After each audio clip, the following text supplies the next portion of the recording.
இணைந்திருக்கின்றோம். வணக்கம் தமிழொலியூடாக. இன்றைய நாளில் நாங்கள் என்ன விடய பிறப்பை கதைக்கப் போறோம் என்றால், இந்த இணையவழி மோசடிகள் தொடர்பிலே கதைக்கலாம். இன்றைய காலகட்டத்துக்கு பொருத்தமான ஒரு தலைப்பு கூட. இன்று அதிகமாக நாங்கள் ஊடகங்களூடாக, சமூக வலைத்தளங்களூடாக அதிகமாக பார்க்கின்ற அல்லது பேசுகின்ற ஒரு விடயமாக இந்த இணையவழி மோசடிகள் காணப்படுகிறது. குறிப்பாக இன்றைய நாளிலே நாங்கள் பார்த்த ஒரு தகவலாக இந்த பத்திரிகையிலே வாசிக்கக்கூடியதாக இருந்தது. உடல்நலம் பாதிக்கப்பட்ட, அதாவது குறிப்பாக அ புற்றுநோய்களால் பாதிக்கப்பட்ட குழந்தைகள் அல்லது உடல் நலன் குறைந்த பிள்ளைகள், முற்றிலுமே சுகாதார வசதிகள் தேவைப்படுகின்ற பிள்ளைகளுடைய படங்களை எடுத்து, அவர்களுடைய பெற்றோர்களுடைய படங்களை எடுத்து, இணையங்களினூடாக, சமூக வலைத்தளங்களினூடாக அவர்களுடைய அந்த மற்றவர்களை கவலைப்படுத்தக்கூடிய காட்சிகளை படங்களாக பெற்று, அவற்றை ஏதோ ஒரு வழியிலே அதை பெற்றுக்கொண்டு, அவற்றை சமூக வலைத்தளங்களை பதிவேற்றி, இவர்களுக்கு உதவி தேவைப்படுகிறது, உதவி செய்யுங்கள். இவர்களுக்கு தேவையான பண உதவியை நீங்கள் செய்கின்ற போது இந்த அக்கவுண்ட்டுக்கு அனுப்புங்கள், நாங்கள் அவர்களுக்கு அந்த உதவிகளை செய்வோம், அல்லது அவர்களுடைய அக்கவுண்ட் இதுதான் என்கின்ற போன்று, அவர்களே போன்று, அதாவது நாங்கள் தான் அந்த பாதிக்கப்பட்டவர்கள் என்பது போன்று, அந்த குழந்தைகளுடைய பெற்றோர்கள் போன்று படங்களை பதிவிட்டு உதவி கோரல்கள் நடைபெற்று, இப்பொழுது அது போலியான விடயங்கள் அல்லது உண்மையாக அவர்கள் உடல்நலம் குறைந்த பிள்ளைகளாக இருக்கின்ற பொழுதும் அந்த பணத்தை சேகரிக்கின்றவர்கள் வேறு யாரோவாக இருக்கிறார்கள். அவர்கள் தங்களுடைய சுயலாபத்துக்காக அந்த பணத்தை தங்களுக்கான தேவைகளுக்காக அல்லது நிதி மோசடி செய்கின்றவர்களாக அவர்கள் இவ்வாறான இயலாத பிள்ளைகளுடைய படங்களை வைத்து தாங்கள் பணம் சம்பாதிக்கிறவர்களாக இருக்கிறார்கள் என்கிற விடயங்கள் கண்டுபிடிக்கப்பட்டிருக்கிறது. ஏனென்றால் அந்த பாதிக்கப்பட்ட நோய்வாய்ப்பட்ட பிள்ளைகளுடைய பெற்றோர் அந்த முறைப்பாடை இவ்வாறு தாங்கள் சமூக வலைத்தளங்களில் இவ்வாறான தகவல்களை பரப்பவில்லை, இது வேறு யாரோ தங்களுடைய படங்களை எடுத்து செய்கிறார்கள் என்று போலீசுக்கு முறைப்பாடு செய்து இது கண்டுபிடிக்கப்பட்டிருக்கிறது. அங்கே அவர்கள் இந்த போலியானவர்கள் என்ன செய்கிறார்கள் என்றால், மனம் கொஞ்சம் கஷ்டப்படக்கூடிய மற்றவர்களுடைய மனசை கொஞ்சம் உருகச் செய்கின்ற அளவிற்கு வசனங்களையும் படங்களையும் பதிவிடுகிறார்கள். என்னுடைய பிள்ளை படிக்கின்ற வயசிலே படுத்தபடி இருக்கின்றான், ஆனால் மற்ற பிள்ளைகள் படிக்கின்றார்கள், ஆடி ஓடி விளையாடுகிறார்கள், இது எனக்கு கவலையாக இருக்கிறது, என்னுடைய பிள்ளைக்காக பிரார்த்தனை செய்யுங்கள், உதவி செய்யுங்கள் என்ற ஒரு கோரிக்கைகளை கூற்றுக்களை முன்வைத்து இவ்வாறு பண மோசடிகளிலே இவர்கள் ஈடுபட்டு வந்திருப்பது இப்பொழுது தெரிய வந்திருக்கிறது. இவ்வாறான இந்த இணையவழி மோசடிகள் இன்றும் நம் மத்தியிலே அதிகமாக பிரபலமாகிக் கொண்டுதான் இருக்கிறது, பிரபலமாக போய்கொண்டும் இருக்கிறது. இதனூடாக பலர் பண மோசடியிலே ஈடுபட்டு கொண்டிருக்கிறார்கள். அதை நாங்கள் புரிந்து கொள்ள வேண்டும். அண்மையிலே நாங்கள் பார்த்தோம், யாழிலே ஒரு இளைஞன், குடும்பஸ்தர் ஒருவர் 30 வயது மதிக்கத்தக்க இளைஞர் ஒருவர் அமெரிக்க நிறுவனம் ஒன்றிலே முதலீடு செய்திருந்தார். அதிலே அவர் நஷ்டமடைந்திருந்தார். அதனால் தூக்கிட்டு தற்கொலை செய்து கொண்டார் என்ற ஒரு செய்தியையும் நாங்கள் பார்த்திருந்தோம். அதாவது 1 கோடி ரூபாவுக்கு அளவிலே அவர் அந்த நிறுவனத்தால் இழக்கப்பட்டிருக்கிறார் என்றும், முதலும் அவ்வாறான ஒரு நஷ்டத்தை அவர் இழந்து நண்பர்கள் பெற்றோர்கள் உதவி செய்துதான் அவர் மீண்டும் ஒரு பழைய நிலையை எடுத்திருந்தார் என்றும், பின்பும் இவ்வாறான நிலை ஏற்பட்டு மரணத்தை தழுவிக்கொண்டார் என்றும் சொல்கிறோம். இந்த அந்த நிதி நிறுவனங்கள் எவ்வளவு தூரத்துக்கு உண்மை வாய்ந்தவை என்பதை நாங்கள் பலரும் புரிந்து கொள்வதில்லை. இணையவழிகளின் ஊடாக அல்லது ஆன்லைன்களின் ஊடாக வருகின்ற தகவல்கள் சரியானதா, அல்லது இது ஒரு அங்கீகரிக்கப்பட்ட அந்த நாட்டினுடைய, எந்த நாடாக இருந்தாலும் அந்த நாட்டினுடைய அங்கீகாரத்துக்கு உட்பட்டதா, இலங்கை நிதி நிறுவனங்களாக இருந்தால் இது இலங்கை நிதி நிறுவனங்களிலே என்ன சொல்வது, பதிவு செய்யப்பட்ட நிறுவனங்களா என்பதை நாங்கள் புரிந்து கொள்வதில்லை. பலரும் அந்த தகவல்களை சரியாக புரிந்து கொள்வதில்லை. அதனால் நாங்கள் என்ன செய்கிறோம், அதனால் ஏமாற்றப்படுகின்ற சூழ்நிலை இருக்கிறது. இப்பொழுது புதிதாக இன்னொரு விடயம் பரவலாக நடைபெற்றுக் கொண்டிருக்கிறது. ஆனால் அதால் பாதிக்கப்படுகின்ற அளவு இப்பொழுது கூடிக்கொண்டிருப்பதாக போலீசார் அறிவித்துக் கொண்டிருக்கிறார்கள். என்ன விடயம் என்றால், இந்த செல்ல தொலைபேசிகளிலே லோன் கொடுக்கின்ற முறை. இந்த வங்கிகளிலே நாங்கள் லோன் பெற்றிருக்கின்றோம், அல்லது சமுத்தி வங்கிகளில் லோன் பெற்றிருக்கிறோம், அல்லது வேறு யாராவது தெரிந்த அறிந்தவர்களிடமெல்லாம் கடன்களை பெற்றிருக்கின்றோம். பல நிதி நிறுவனங்களும் அங்கீகரிக்கப்பட்ட நிதி நிறுவனங்களிடமெல்லாம் நாங்கள் லோன்களை பெற்றிருக்கிறோம். ஆனால் இப்பொழுது செல்லிட தொலைபேசிகளூடாக ஒரு சிலர் என்ன செய்கிறார்கள் என்றால், அதிக வட்டிக்கு பணத்தை கொடுக்கிறார்கள். அதிக வட்டிக்கு பணத்தை கொடுக்கின்ற பொழுது அவர்கள் என்ன செய்கிறார்கள் என்றால், தங்களுக்கு தெரிந்த அல்லது அறிந்தவர்களூடாக ஒரு சிலருடைய இலக்கங்களை பெற்று, அல்லது தங்களுடைய விளம்பரப்படுத்தல்களின் ஊடாக என்ன செய்கிறார்கள் என்றால், இப்படி நீங்கள் இவ்வளவு ரூபாய்க்கு இவ்வளவு வட்டியுடன் நாங்கள் உங்களுக்கு கடன் தர தயாராக இருக்கிறோம், நீங்கள் விருப்பமா உங்களுக்கு பெறுவதற்கு தயாராக இருக்கின்ற பொழுது நம்மவர்கள் என்ன செய்கிறோம், நாங்கள் காசு கஷ்டத்தில் இருக்கின்ற பொழுது எப்படியாவது காசு கிடைத்து விட வேண்டும் என்பதற்காக நாங்கள் அந்த நிதி நிறுவனங்கள், பதிவு செய்யப்படாத நிதி நிறுவனங்கள் அல்லது தனிப்பட்ட ஒருவருடைய தகவல்கள் அல்லது தனிப்பட்ட ஒருவருடைய கணக்குகளின் ஊடாக கடன்களை பெறுகிறோம். அந்த கடன்களை பெற்றவுடன் ஒரு குறிப்பிட்ட ஒரு பணத்தை பெறுகிறோம்னால் அதுக்கு வட்டி வீதம் அதிகமாக இருக்கிறது. மற்ற ஒரு நிதி நிறுவனத்தை விடவோ ஒரு வங்கியை விடவோ அல்லது வேறு அமைப்புகளிடமோ இருந்து பெறுகின்ற வட்டியை விட அதிகமாக இருக்கிறது. ஆனால் நாங்கள் கடன் நிமித்தமோ, கஷ்ட நிமித்தமோ அதை பெற்று விடுகிறோம். அதை கொடுக்க முடியாத ஒரு சந்தர்ப்பம் பெறுகின்ற பொழுது, நாங்கள் அந்த அதிக வட்டிக்கு பெற்ற பணத்தை எப்படி கொடுப்பது என்கிற நிலைப்பட வருகின்ற பொழுது, அவர்கள் என்ன செய்கிறார்கள்? உங்களுக்கு செல்ல தொலைபேசியில் அதிகமாகவே எடுப்பார்கள். அவர்கள் தங்களுடைய பணத்தை பெற வேண்டும் என்பதற்காக அடிக்கடி தொலைபேசியிலே தொடர்பு கொண்டே இருப்பார்கள். எந்த நேரம் உங்களை எந்த ஒரு செயலையும் செய்ய விடாமல் அவர்கள் செல்ல தொலைபேசி அடிக்கடி எடுத்துக் கொண்டிருப்பார்கள். வேறு வேறு புதிய இலக்கங்கள் இருந்து கூட எல்லாம் எடுத்துக் கொண்டிருப்பார்கள். நீங்கள் என்ன நினைப்பீர்கள்? அது இவருடைய நம்பர்னு சொல்லி போட்டு நீங்கள் பிளாக் பண்ணி வைத்திருந்தாங்க கூட இன்னொரு நம்பர்ல இருந்து அவர்கள் தான் எடுப்பார்கள். அப்படி பல நம்பர்கள் இருந்து உங்களுக்கு தொல்லைகள் கொடுக்கின்ற பொழுது அது மன உளைச்சலுக்கு உங்களை உட்படுத்தும். நீங்களும் காசு கட்ட முடியவில்லை, அவர்களும் அடிக்கடி எடுக்கிறார்கள். ஆக மிஞ்சி நீங்கள் இன்னும் ஏமாற்றுகிறீர்கள், நீங்களும் கொடுக்க முடியாமல் திணறுகிறீர்கள், நீங்களும் பொய் சொல்கிறீர்கள் என்றால் அவர்கள் உங்களுடைய தனிப்பட்ட வாழ்க்கை ரீதியான தகவல்களை பெற்றுக்கொண்டு உங்களை மிரட்டுவதற்கும் தயாராக இருக்கிறார்கள். உங்களுடைய தனிப்பட்ட தகவல்களையும் அவர்கள் திரட்டுகிறார்கள்.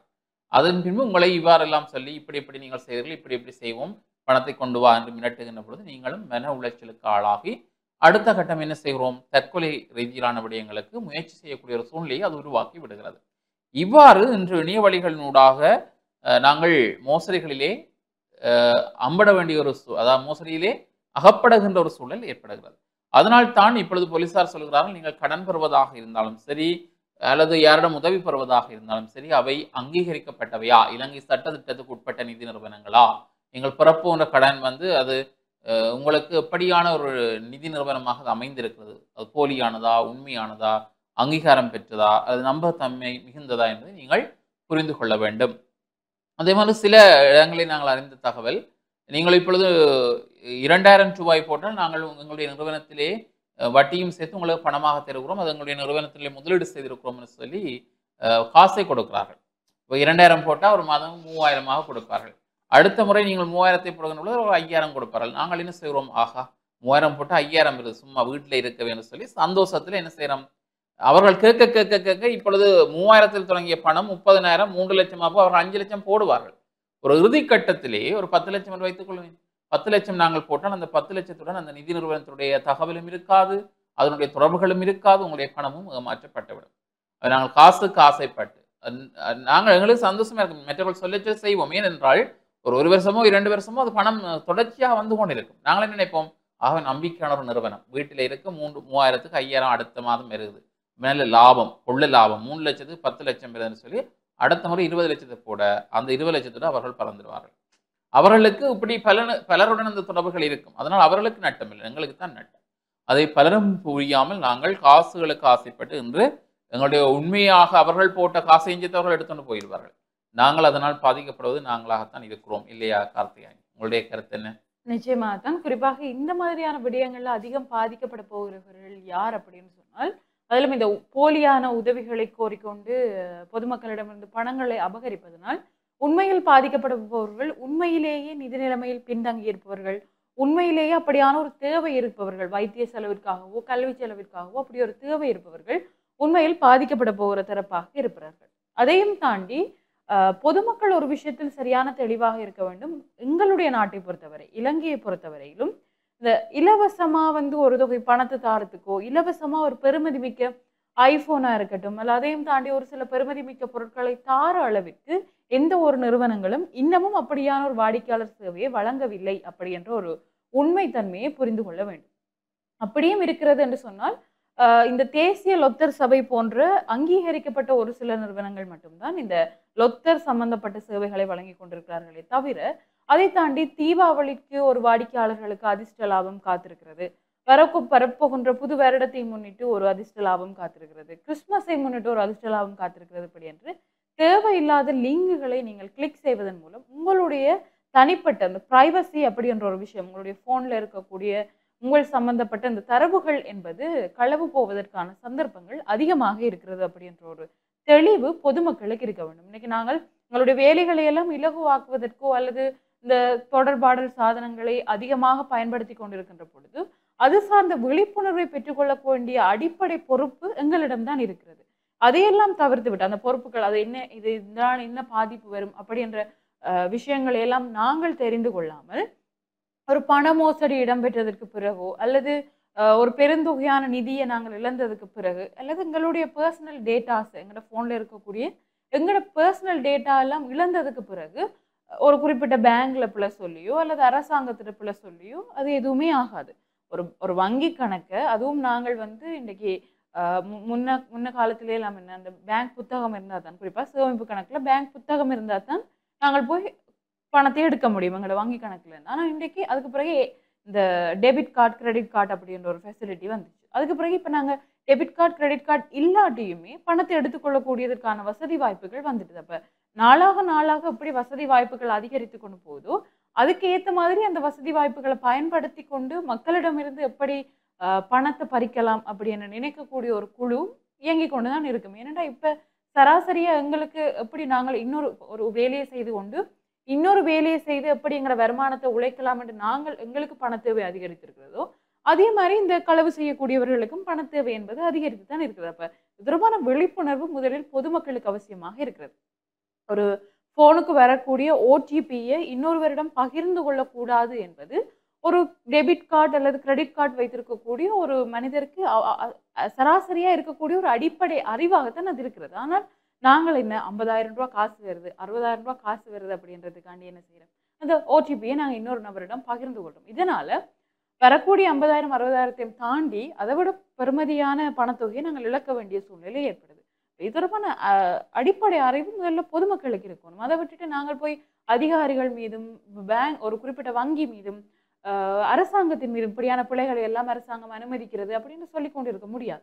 எங்களோட போனுக்கு வந்த ஓடிபியை எங்களுடைய தனிப்பட்ட டேட்டாக்களை நாங்கள் இன்னொரு நபரிடம் பகிர்ந்து கொள்கின்ற பொழுது எங்களுக்கு நாங்களே சொந்த செலவில் சூனியம் வச்சுக்கொள்கிறோம் அப்படி என்பது பொதுமக்கள் உணர்ந்து கொள்ள வேண்டும். யாருமே இன்னும் எங்களுடைய நாட்டில் எந்த ஒரு நிறுவனமுமே தங்களுடைய வாடிக்கையாளர்களுக்கு பெருமதியான பணத்தொகையும் பெருமதியான பரிசில்களையும் இலவசமாக வழங்கவில்லை அப்படி என்ற உண்மைத்தன்மையை புரிந்து கொள்ளும். அப்படி இல்லாட்டியும் அந்த நிறுவனங்கள் வாடிக்கையாளர்களுக்கு ஏதாவது ஒரு பெனிஃபிட்ஸ் கொடுக்கணும் அப்படின்னா ஒரு பொருளோடு இலவசமா இன்னொரு பொருளுக்கு கொடுத்து கொண்டு இருக்கிறார்கள். அதையும் தாண்டி இந்த அவர்களுடைய உற்பத்தி பொருட்கள்ல வரக்கூடிய ஏதாவது ஒரு குறியீடு எங்களுக்கு போஸ்ட் செய்யுங்கள், அதன் மூலம் இந்த லொத்தர் மாதிரி போட்டு அதில இருந்து தெரிவு செய்யக்கூடிய ஒரு வாடிக்கையாளர்களுக்கு பரிசில்கள் பணப்பரிசில்களாக இருக்கட்டும் ஏதோ ஒரு வகையிலான பரிசில்களை வழங்கி கொண்டிருக்கிறார்கள். அப்ப கஸ்டமருக்கு திருப்பி பெனிஃபிட் கொடுக்கக்கூடிய நிறுவனங்கள் நிறைய இருக்குது. ஆனா இந்த தீபாவளியை முன்னிட்டு இந்த லிங்கை நீங்கள் கிளிக் செய்து உரிய பரிசிலை பெற்றுக் கொள்ளலாம் அப்படி என்று எந்த ஒரு அங்கீகரிக்கப்பட்ட நிறுவனங்களும் இதுவரை செய்யவில்லை. ஆனால்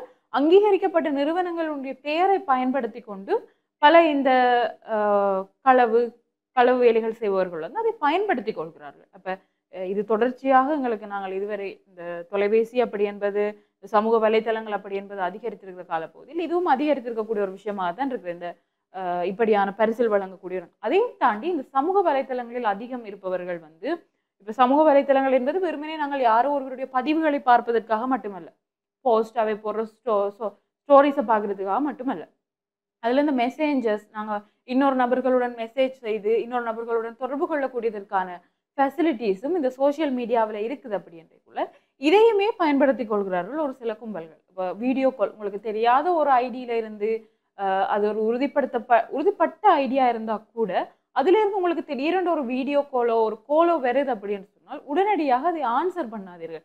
அப்படி ஒரு அவசரமான நிலையில எங்களுக்கு யாருமே சோசியல் மீடியாவில் அழைப்பு செய்ய மாட்டேன். எங்கட சொந்தக்காரரே தேவையான தொலைபேசி அழைப்பு அந்த நேரத்துக்கு எடுப்பினமோ தெரியாது. நீங்கள் சோசியல் மீடியாவில் தெரியாத ஐடியில இருந்து ஈவன் தெரிஞ்ச ஐடி உங்களுக்கு ஃப்ரெண்டா இருக்கக்கூடிய ஐடியில இருந்து கூட தொலைபேசி அழைப்பு வருகிறது அப்படின்னு சொன்னால் அந்த மெசேஞ்சரினூடாக ஒரு அழைப்பு வருகிறதுன்னு சொன்னால் உடனடியாக அதை ஆன்சர் பண்ணி அதை கிளிக் பண்ணி செய்ய அந்த அந்த தொடர்புகளை ஏற்படுத்தி கொள்ள வேண்டாம் அப்படி என்பதையும் நாங்கள் தெரிவித்துக் கொள்கிறோம். தினம் தினம் நாங்கள் ஏதோ ஒரு எச்சரிக்கை பதிவுகளைத்தான் வழங்கி கொண்டிருக்கிற மாதிரி இருக்குது நாங்கள் நேயர்களுக்கு.